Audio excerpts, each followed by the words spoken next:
سلامان حولیک هیله یم چې جوړ او روغ به یاست. دغه ورځ کې د راشد خان سره یو جنۍ چې د ده خیریه بنسټ د افتتاح په ورځ په پرانیستې ورځ کې ډېر ټولنیزو پاڼو کې دې خواته ها خواته سوه او ډېرې خبرې هم پسې وسوې، خو وروسته راشد خان وویل چې دا مې دویمه ښځه ده او ما دویمه ښځه کړې ده. نن په دغه ویډیو کې تاسو ته وایم چې د راشد خان دا کار ولې یو ظالمانه کار دی او ولې د افغانستان ښځینه طبقې ته یو ظلم ګڼل کیږي. که څه ډېرو کسانو دا ویلي وو چې د هغه شخصي ژوند دی او موږ پکې کار نه لرو، خو نن په دې ویډیو کې تاسو ته وایم چې شخصي حریم څه دی او بغیر له شخصي حریم موږ بل حریم لرو که نه لرو، او په دغه ډول کارونه دا شخصي ژوند بلل کیږي که نه دا په جامعه کې یو تبلیغ بلل کیږي یا پروپاګانډ بلل کیږي، څه شی بلل کیږي. نن په دغه ویډیو کې زه تاسو ته دا وایم چې دغه کار ظالمانه دی. ځو پر موضوع باندې خبرې کوو، تر اضافي خبرې تېرې شو. 2 کاله وړاندې راشد خان په کابل کې واده وکړو. هغه واده ډېر شاندار و، دومره شاندار و چې حتی په ایراني میډیاو کې ډېرو ځایو کې د هغه په هکله باندې خبرې وسوه، ځکه چې ډېر پراخ واده و او امنیتي تدابیر ورته نیول سوي وه. په کابل کې بیخي بالکل هغه ورځ کې د چې کوم لاره هغه هوټل ته وه هغه لاره مکمله بنده سوې وه، ځکه چې ډېر ستر چارواکي راغلي وه او د نورو هیوادونو څخه هم ډېر مشهوره څېرې راغلي وه دغه واده ته. خو بیا هم هغه واده چې خلاص شو، د دغه واده د خلاصېدو سره داسې ویل کېدل چې راشد خان خپل کور دا ست راوړ نه وي، امارات یې راوړ نه وي، مګر خپل مېرمنې په کابل کې خپل د پلار کورنۍ او یا د هغه نجلۍ د پلار له کورنۍ سره پرېښه او خدای خپله راغلی وي. که څه دا په هېڅ ځای کې د ښکاره نه سو چې د خپل مېرمن سره یا کوم تصویر نشر کړی سي یا کوم بهر ملک ته داسې سفر یې ښوولی سي چې زه خپل لومړۍ مېرمن سره زه راځمه. دا کومې خبرې نه وه. خو څه موده مخکې هم دغه ډول اوازې وسوه په ټولنیزو پاڼو کې چې راشد خان خپل لومړۍ مېرمن سره چندانه اړیکې او ښه ژوند نه لري او هغه یې په کور کې زنداني کړې ده او خپله تللی دی. که څه دا خبرې ټولې د ده خصوصي دي او په موږ باندې هېڅ اړه هم نه لري او هېڅوک هم په دې هکله باندې حق نه لري چې خبرې وکړي. مګر اوس راځم پر د دویمې مېرمنې باندې چې خبرې وکړم چې کله هم دا ته دغه یو حریم په هکله باندې زه تاسو ته وایم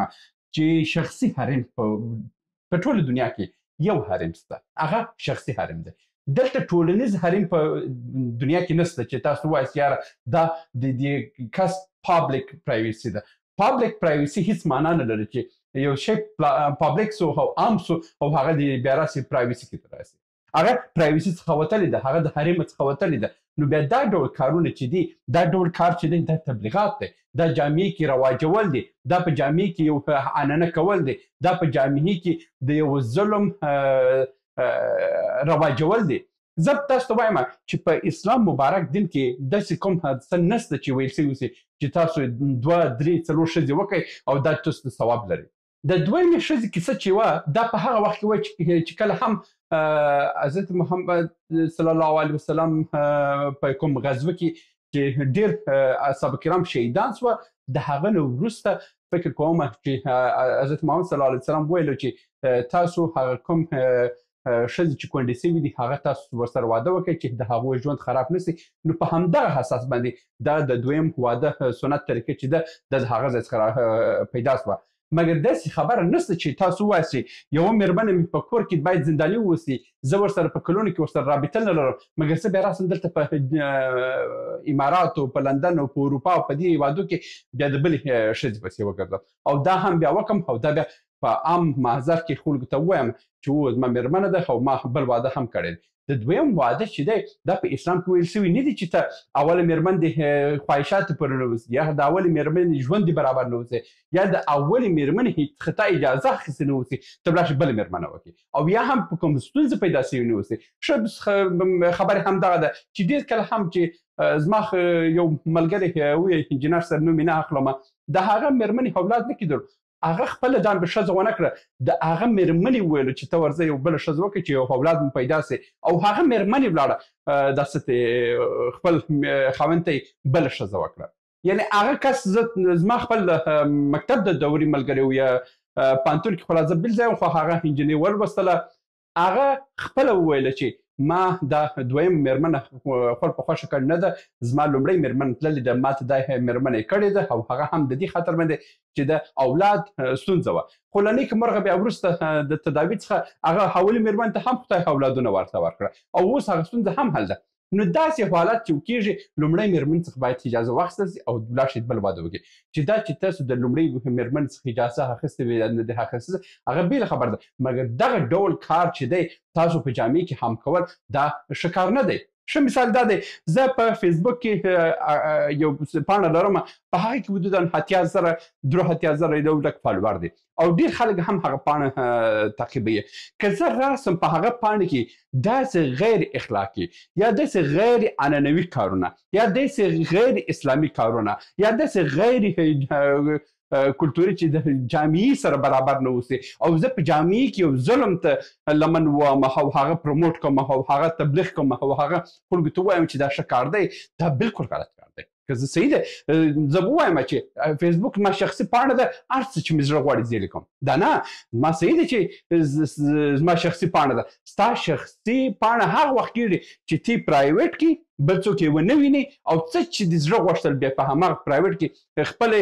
پوسټوه او خپلې هم ګوره او خپله ځینې خوندونه اخله. مګر کله چې د جامعې خبر راځي بیا په جامعې کې دا کار د دې حق اجازه نه لري. دا زه خپل ځان ته وایم چې زه بیا په جامعې کې دا اجازه نه لرم چې زه راسم په جامعې کې داسې یو کار تبلیغات وکړم چې هغه د یا په ماشومانو باندې د ظلم اساس جوړ سي یا په ښځو باندې د ظلم اساس جوړ سي یا په نارینو باندې د ظلم اساس جوړ سي یا په قومي لحاظ باندې د ظلم اساس جوړ سي یا په کلتوري او عنعنوي ډول باندې د ظلم اساس جوړ سي یا په مذهبي او په ژبني ډول باندې د ظلم اساس جوړ سي. دا به ماته اجازه نشته. صحیح ده، زه چې شخصي ژوند لرم، زما شخصي ژوند دا دی چې زما سره زما اولادونه دي، زما مېرمن ده، همدغه یو کور کې چې زه ژوند کوم د دې کور نه بهر نه خپل د ژوند تعریف بل چاته کوم او نه هم د بل چا ژوند راوړم خپل کور ته راوړم. دا زما شخصي حریم دی او زه په دې شخصي حریم کې زه هر څه اجازه لرم او بل څوک هم حق نه لري چې په دې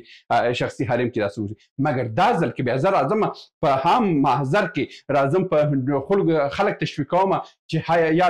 داسې کارونه وکړئ یا داسې وکړم چې زه به راشم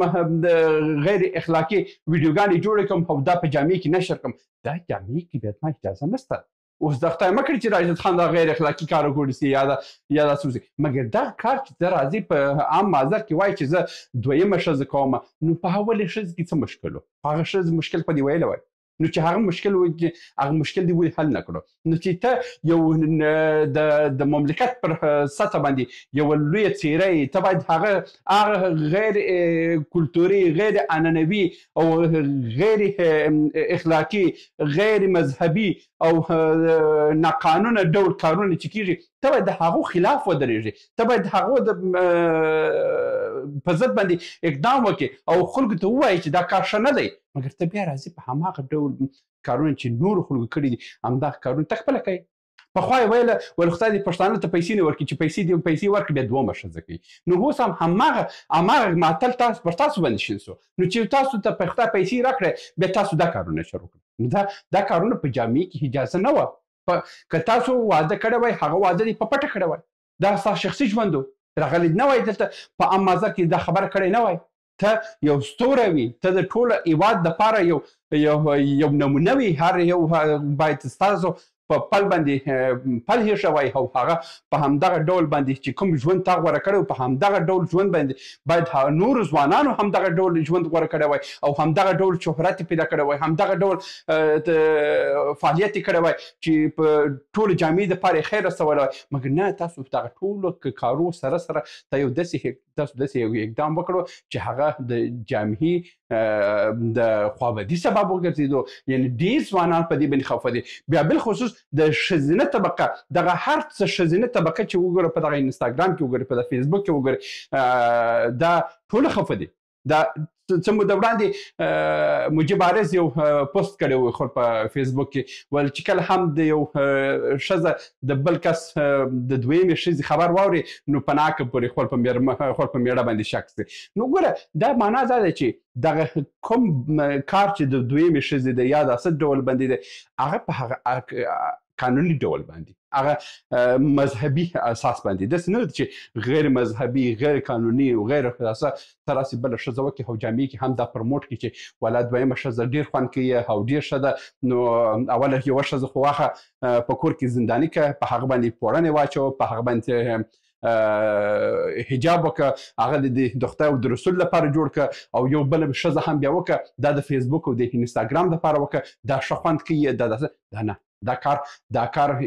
راشد خانه ښه کار دې ونه کړلو ډېر خلک دې خفه کړلو ما په خپله تاسو په دغه کړنې باندې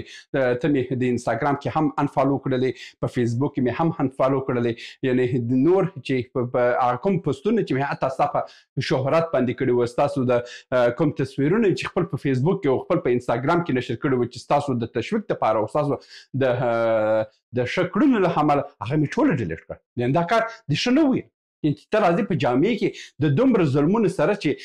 په ښځو باندې روان دي یعنې په جامې کې د په ښځینه برخې په ماشومانو باندې په دې ټول هر څه تاوتریخوالی روان دی ته راځې په هغه کاڼو باندې یو بل کاڼی هم پرېږدې او هغه تاوتریخوالي ته لا هم د مثبت ټکی ورته ورکوي او دا تبلیغات هم ورته کوي خلکو ته چې ولا یو د خدای لپاره یوه ښځه وکړه بل هم د ټولنیزو پاڼو او د چکرو لپاره بله ښځه وکړه دا کار چې دا بالکل د جامعې خلاف او زه بالکل د دې مخالف وم ډېر ځوانان ډېر ښځینه طبقه ستا د دې کار څخه رنجېدلي دي نو اوس خو کار سر کار تېر سوی دی هیله مند یم چې نور ځوانان دې کار ته تشویق نه کړي او ووایست چې دا کار غلط و دا د نن ورځې د ویډیو هیله مند یم چې څوم ترلاسه کړي تر بیا په الله سپارم ښې چارې سلامونه موږ ډېر موضوعات جوړ کړي دي که سیاسي موضوعات غواړئ ووینئ نو دلته کلیک کړئ او که غواړئ اقتصادي موضوعات وګورئ نو دلته کلیک کړئ او که غواړئ چې د تل لپاره راسره واوسئ نو دلته کلیک کړئ او چینل سبسکرایب کړئ